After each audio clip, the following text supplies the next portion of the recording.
Welcome to Category Visionaries, the show dedicated to exploring exciting visions for the future from the founders who are on the front lines building it. In each episode, we'll speak with a visionary founder who's building a new category or reimagining an existing one. We'll learn about the problem they solve, how their technology works, and unpack their vision for the future. I'm your host, Brett Stapper, CEO of Frontlines Media. Now let's dive right into today's episode.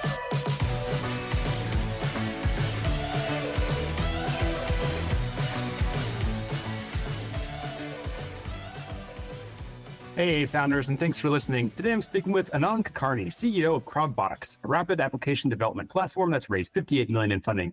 Anand, thanks for chatting with me today. Hey, my pleasure, Brett. Great to be here. Yeah, I'm super excited for our conversation. Let's go ahead and kick off with just a quick summary of who you are and a bit more about your background.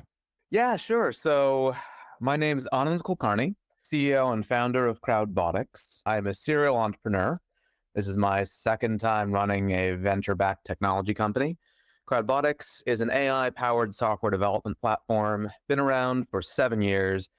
We help enterprises and founders build software products using artificial intelligence and a universe of reusable components, which we call modules, and we're part of a broader movement called code operations. I'm actually technical, despite being the CEO here. I got my start as a research scientist over at UC Berkeley ages ago, was an NSF fellow, worked on a lot of computer science stuff, put out a decent amount of peer-reviewed research in the field that is now called human computation, which is a subfield of artificial intelligence, has led to some exciting developments and some cool stuff. So been excited to lead the team here at Crowdbotics as we've grown in the last 2 years. Tell us about your first company, Lead Genius. Yeah, Lead Genius was a spin out at UC Berkeley. We went through Y Combinator. Started out as a company called MobileWorks, which was competing with Amazon Mechanical Turk. It was a little early, but at the time, space that is now dominated by companies like Scale AI. Thought we'd do data annotation at scale. It turned out the niche that became most exciting for our customers and for us was sales and marketing data annotation. And Lead Genius is probably still the best product in the market around for that. Still going strong. Was it a hard decision to make to leave Lead Genius and go out and start Crowdbotics?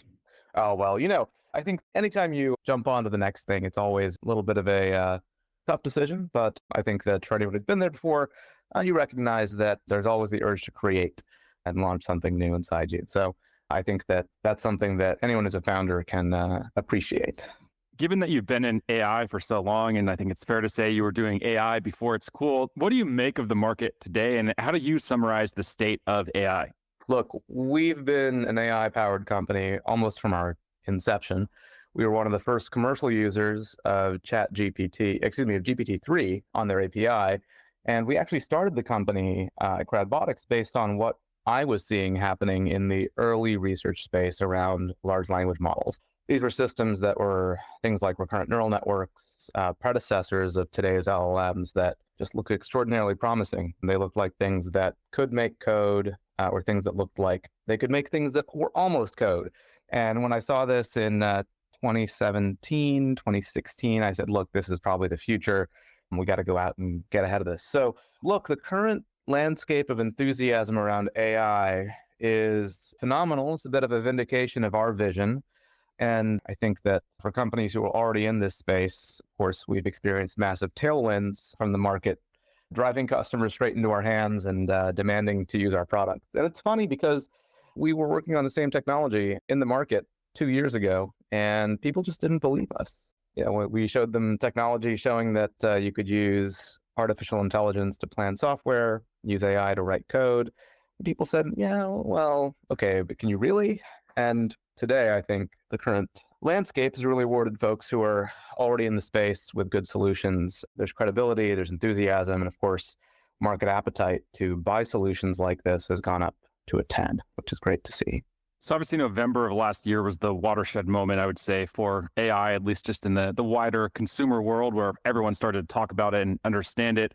What about that time period before? So that 5 years before, you're evangelizing this idea, you're trying to push this out into the market. What were those conversations like? And were there ever any very low points that you experienced where you just thought maybe the market wasn't going to be ready and maybe you were just too early to have a viable business here? Okay, well, this is a great question. So I think that as a founder and as an entrepreneur, you always have to balance the strength of your ultimate vision for the company with the reality that you've got to make sure you've got a product in the market that people will want and that people will believe independently of anything else in terms of the popular conception of tech. So, for us, we were fortunate in that many of the first things that we were able to produce and sell to customers were part of our bigger vision, didn't require customers to really believe or understand the bigger picture of artificial intelligence. It just needed them to think about and understand that they needed to have their own software built and to believe that there was a better way possible to build software. So if you look at how Crowdbotics works and the model of code operations in general, we're a little bit different from how most people think about AI-based software development. While we're compatible with tools that do character by character code generation, we actually take an approach that is modular. So we are snapping together, recommending, selecting big building blocks of code into functional software. We help our customers do that at scale using their own code, and we do this also with our commercial libraries of code.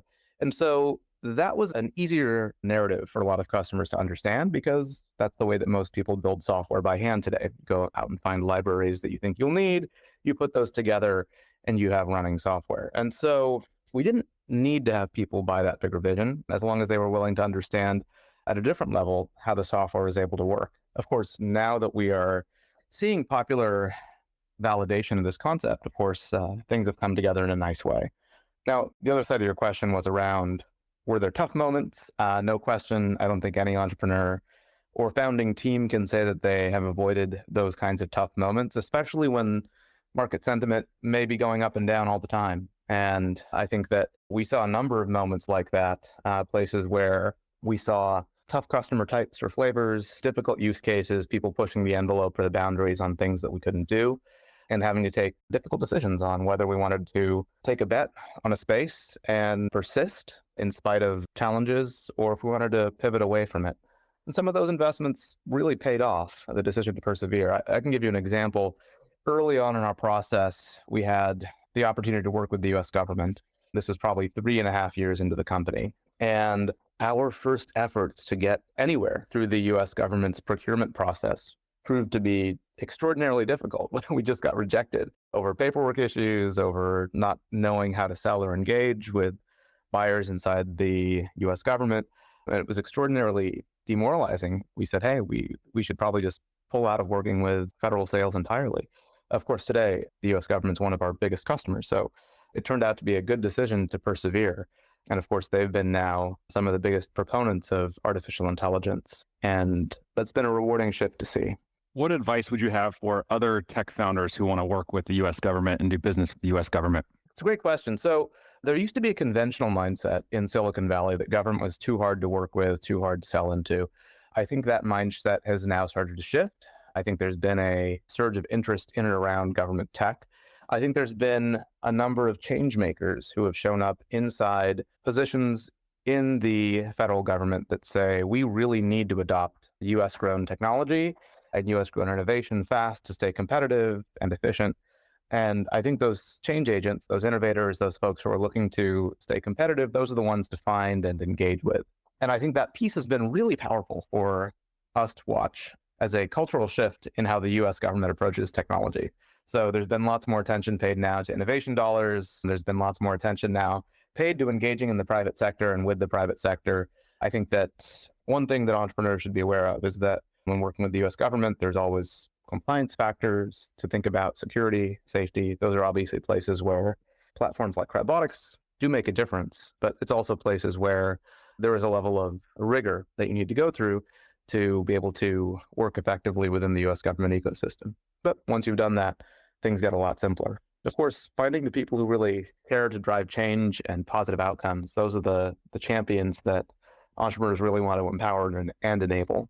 Did you lose any employees or did you have any employee pushback when you were considering working with the government? And I guess that probably depends what branch of the government you're working in, but I think it was Google or Microsoft. I remember there were a lot of news articles a couple of years ago about people protesting that they were doing work with the government, that they didn't want to support the government in that way or have their technology be used in that way. Did you experience anything like that? No, we're a US company, so I don't think that anyone was too concerned about that. I think the concerns that are typically faced inside startups are about whether you can actually survive the length of a buying cycle with a customer that can be as slow as the US government. And that's really the bigger concern that I heard from our team and from our investors. Of course, the landscape has shifted. I think these days there's been a lot of good successes from companies who work with the US government at scale. So that's been positive to see. That must have been a big trust and credibility boost, I'm guessing, as well, right? For an enterprise company that's considering using you, if they find out that you are working with the US government, that's a pretty high level of validation that you're able to deliver at a large scale. It certainly did not hurt. So Crowdbotics as a platform for software creation actually has seen its biggest uptake among regulated customers. So think government, finance, health, as well as non-technical ones who are, by virtue of changes happening in their industries, being forced to become software companies where the importance of their software, the mission criticality of what they're building, requires them to act in a way that looks a little bit like a regulated industry. So we've been excited to see strong endorsements from lots of customer types. The US government is one, of course, that meeting their security standards means that we can work in a wide variety of contexts that are a little bit less meticulous. But I would also say that if you're a large healthcare chain, if you're a large financial institution, your needs are more or less comparable in terms of the rigor of your process for software creation and the quality of the outputs that you need to see happen. From day one, did you know that this was going to be a big focus going after regulated industries, or did you uncover that later on in the journey? Gosh, that's a great question. So I had no idea. I would never have predicted that. So let me tell you why we ended up going into regulated spaces. It was really because customers pulled us in. So Crowdbotics has an approach for software creation that, as I mentioned, it's modular. What that means is that if you as a customer are showing up to build software, you are describing what you're trying to create in natural language. We are identifying, based on historical similar products built by your organization or by your enterprise standards, the different components of code, the modules that we can make use of or that you can make use of to put that application together. Each of those modules has been verified, whitelisted by somebody inside your organization, and it's a full component of code, meaning it's living inside your code repository. It's something that your developers can go in and edit, and it's written in an ordinary programming language, not something proprietary or esoteric. So think JavaScript, Python, .NET, Java, something that you actually want to work with. So what that means is that you're building these systems that have really structured elements of code that have been whitelisted individually, which is a very different way than systems like low code have built software. Because first, you can actually see the entire set of code that you're working with. Second, each of your components has been whitelisted by somebody in your organization at some point in time. And third, you actually have this governing set of standards that you have applied using artificial intelligence across your code base so that you have some ability to scrutinize what has been done. You can also go and look at the code, audit it, modify it, change it, which if you're a CIO or a security officer matters quite a bit in terms of understanding what your software is actually doing and if it is actually going to be secure or insecure. So that is primarily why we have seen such fast adoption inside regulated spaces. It's because the approach just works better if you are building software for high security purposes. But we've also seen lots and lots of customer types who are not regulated, but who want those same benefits, owning your own IP, being able to edit and modify your code, or just the idea that you can get to market faster using pre-built components. What are your views when it comes to your market category? Is this a category creation play? Is it selling into an existing category in a different, better way? What are your views there?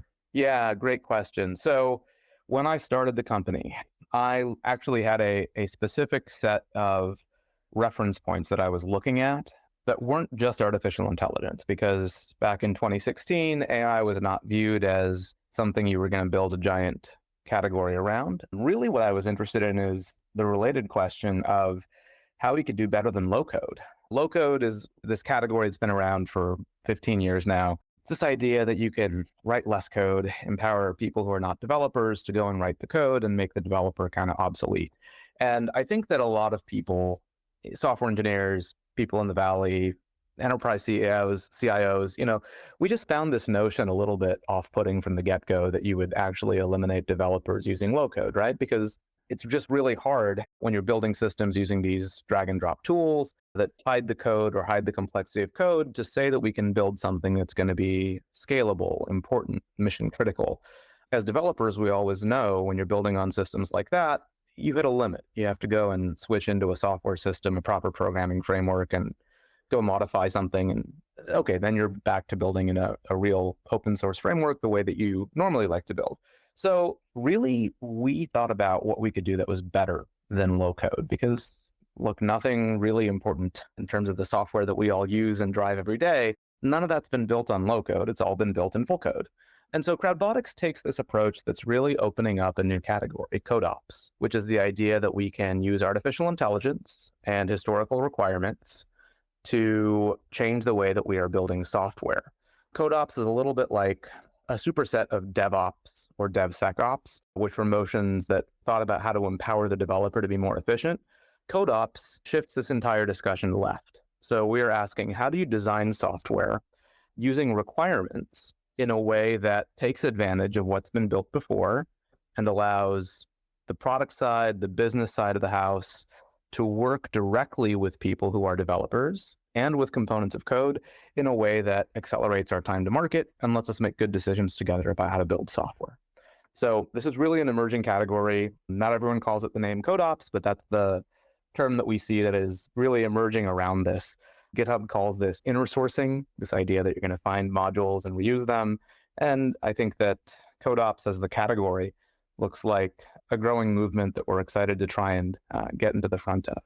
Did you coin that term, or did you see that term being used and say, yep, that's a great way to describe it. We're going to run with that. Oh gosh, we've seen it kicked around a bit. I think we are probably one of the first and most widely used advocates of the movement, but I don't know that we have coined the term ourselves.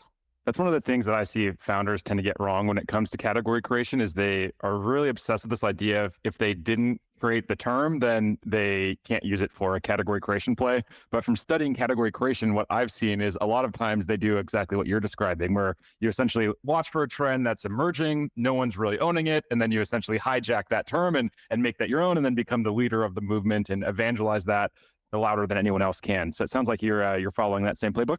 Well, good movements exist independently of companies. Good companies exist to empower and enable that movement. So the idea of code reuse is not a new one. It's actually something that when we talk about code reuse to customers or code ops to customers, they all say something like, we have always known code reuse is possible. We want to be more efficient. We don't know how to start in finding which modules of code we can reuse from our own ecosystem while maintaining governance. We don't know how to use artificial intelligence in our software development process to help enable that. And that's a great starting point for our discussions about how to get started with code reuse, how to launch a code ops practice, and how to increase your software development efficiency. 30 to 70% is what our customers typically experience. And so that movement is one that has accelerated now with the advent of tools like Crowdbotics and GitHub Copilot, but it's a movement that is likely going to continue as we see more and more companies thinking about how to incorporate software development practices using artificial intelligence, or just looking inside their own assets to figure out what code is important. This show is brought to you by Frontlines Media, a podcast production studio that helps B2B founders launch, manage, and grow their own podcast. Now, if you're a founder, you may be thinking, I don't have time to host a podcast. I've got a company to build. Well, that's exactly what we built our service to do. You show up and host, and we handle literally everything else. To set up a call to discuss launching your own podcast, visit frontlines.io/podcast. Now, back to today's episode. Some of the companies I've talked to who are doing a category creation play, they say they essentially have two different marketing plans. They have the movement marketing plan, which is pushing the movement forward, and then the product marketing plan. Do you have something similar? Is it two separate plans where you're independently trying to market the movement separate from the product, or is that all under one plan? Well, I think we are looking for people who are like-minded, people who are, we'll call them co-champions in the movement with us.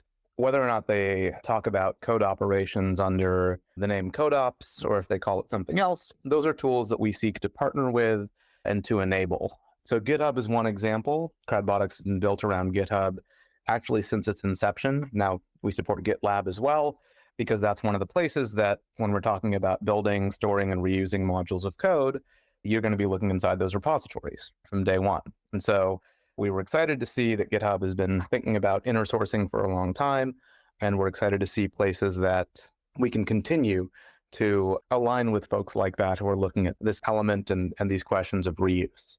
And so similarly, we look closely at what folks are doing around efficiency measurements inside development. We look closely, of course, at the wide range of emerging tools around point problems in AI with software development. Things like, can you auto-generate test cases? Or can you auto-generate, let's say, front-end React components? Because those are likewise kindred spirits in the movement of code operations, tools that we want to enable our customers to have access to or have the ability to team up with, which is a great place to go. Can you share any numbers in terms of growth? Yeah, so Crowdbotics has had a great run. We actually, for the last 3 years, have doubled or tripled top line revenue every year, so 200 to 300% growth. And a lot of that growth has been lately in the backs of large customers building mission critical software systems on top of the stack. Some of these customers are building really enormous large scale products, things around instrumented hardware, connecting fleets, measuring large scale data across their entire organization, standing up large mission critical e-commerce, retail, or health systems. Also some really innovative stuff around machine learning applications people have built to do things directly in the end user environment. We've even seen venture-backed tech companies built on top of Crowdbotics, which is exciting to see as well. Folks who have, in some cases, raised much more than we have on the products that they created first on Crowdbotics. So those are phenomenal stories. And I think we're going to try to maintain this pace if we can. Depends on if we are able to continue serving the needs of this movement that's emerging as effectively has been so far. We talked a little bit earlier about, I'm sure, the positive benefits that came from ChatGPT and everything that happened last November. I would guess that one of the downsides is there's a lot more competition and there's a lot of noise in this space. And there's a lot of companies that are really battling and fighting for demand. What are you doing to rise above all of that noise and make sure that you capture all of that demand that's out there? Yeah, this is a fun question, right? So look, solutions that are in the market today or that have jumped into the market lately often think about a very narrow approach to software creation using artificial intelligence. And what I mean by that is they are often doing things that are at their core simple ways to try and accelerate the literal creation of code on a character by character basis just by putting a thin wrapper around tools like GPT-4 or Llama 2. And while that is something you can stand up very quickly, you can build a lot of products that are just wrappers around GPT or your favorite LLM in a weekend. Those are not places where you can create durable value, since there is essentially no barrier to entry. And since users can just go directly into ChatGPT if they want to and do the same thing, or head into GitHub Copilot and do the same thing to generate code. So to generate durable value here, you've got to have an approach that actually creates systemic value for the customer by doing something that is more than just what those tools are doing. And that's been the approach we have taken for a very long time. So Crowdbotics, of course, we're not focused on the raw individual character by character code generation. We are focused on creating an ecosystem of requirements and components that are unique for a given organization and allowing them to scale up by snapping those components together. That synthesizes data from inside an organization's own repos, their own backlogs and Jira instances, and also takes organizations forward through governance of those applications at scale. And so really, we don't look at the noise of these small, fast, sort of flash in the pan point startups that people are building around very specific elements in the software creation journey. What we think about is how do we generate the most value for customers holistically by allowing them to manage their use of tools like that at scale. And that's really where the durable value is. So yeah, it's interesting because an important takeaway for entrepreneurs who have not been through cycles like this before is you've got to build a company that's going to be relevant over 10 years, not over the 6 months or 12 months that there is a dynamic hype cycle around language models. And I think you're going to see that out of the current wave of enthusiastic startups that are trying to form around problems in and around the product development lifecycle, there's going to be a small number that end up becoming durable, scalable companies. And then there's going to be lots of people who are, maybe jumping into this thing too fast and haven't really thought about the dynamic, defensible value that they can create for customers. So look, this is also a trend that I think, unlike some of the previous transformative revolutions in tech, kind of privileges people who are already playing in the space. There's advantages for incumbents that, at least for companies like ours, let us take a head start into this ecosystem. So that's been a good place for us to be. As I mentioned there in the intro, you've raised $58 million to date. What have you learned about fundraising throughout this journey? Oh, gosh, so much. Look, I've raised now for 2 companies, and I think that I've raised in up markets, I've raised in down markets. The fundamentals of how and when to fundraise remain constant, even if the specific environments, themes, and appetite from investors shift. For me, it's always been around focusing on the company's fundamentals. So I know some founders love to raise on hype. They love to raise on what is hot. They do really well when things are booming. If you're a crypto founder raising in 2021, let's say, or if you're dating myself, on-demand delivery application in 2011, right? You can ride some waves. But my approach has always been about the fundamentals of the company, right? Do you have a giant market that you are serving with disruptive, best-in-class, competitive product that's going to create meaningful, large-scale value for customers in the biggest possible segment of the market, with a great team of leaders in and around your management team? And when you have those fundamentals, you can raise in an up market or a down market independently of almost any conditions. That also delivers the best outcomes for your end investors and your customers who want to see a durable, stable, and scalable technology organization being created. I don't know that there are other approaches to creating durable companies at scale, at least not the way that I have built companies. I think you've got to have the basics right. Super strong product vision, great set of customers, and really defined outcomes, as opposed to a lot of hope. So the other piece I'll say is that fundraising is also about being systematic. Early founders who I advise sometimes underestimate exactly how much work is required to run a systematic fundraising process. You are talking to no less than 30, maybe more like 50 different groups to run a truly competitive process, especially early in your cycles.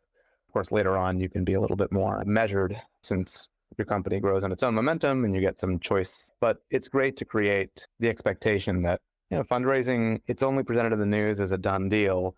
But the reality is you are really pushing systematically for 3, sometimes 6 months to build and generate consistent outcomes and competitive end states.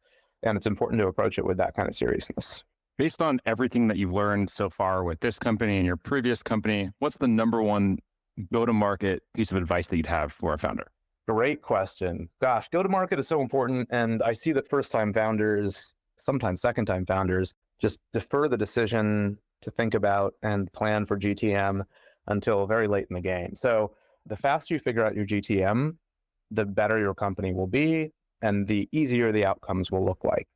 So come up with a plan and a hypothesis, relentlessly test that hypothesis repeatedly, and continuously identify new channels, expansion opportunities, and opportunities to scale your GTM. GTM is actually one of the places where if you get it right, almost everything else follows naturally because your company will be a business that is scaling and working well.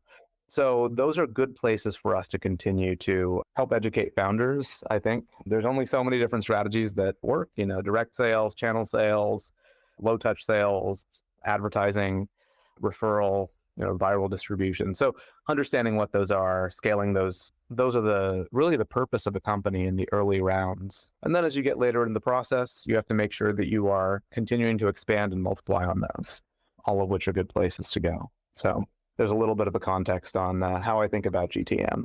Super useful. Now, final question for you. Let's zoom out 3 to 5 years into the future. What's the big picture vision that you're building? Okay, Crowdbotics is a new way to create software. We are looking to challenge how people have historically built. CodeOps is a movement that is taking the world by storm. People are realizing there are better ways to build software. People are shifting left in their thinking about how and when to think about the code part of their software products and initiatives. And business units want to play faster and more competitively in the product creation discussion. So we are looking to create the next billion applications, mission critical, meaningful, large scale applications on Crowdbotics. We're looking to help enterprises understand this way of building software. Also, smaller creators who want to build the next category creating software, want them to show up and build on. And we're excited to partner with teams and organizations, with CIOs and executives who are looking to bring software to market faster, to introduce AI into their software development lifecycle, and to be the product that people use to do that. So that's a big vision. We have a large scale group of applications we want to see built onto the tools, and we're excited to see those go forward.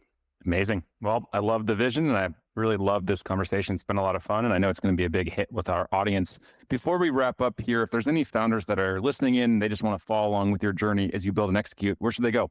Best place is crowdbotics.com. If you sign up right there, you can follow along with the story, get onto our email list. You can even show up and plan an application using our tools. We'd be excited to help support you. And that's the best place to go to follow along, crowdbotics.com. I love it. All right. Thanks again. Really appreciate it. Hey, likewise. All right. Thanks a bunch. Yeah, keep in touch. This episode of Category Visionaries is brought to you by Frontlines Media, Silicon Valley's leading podcast production studio.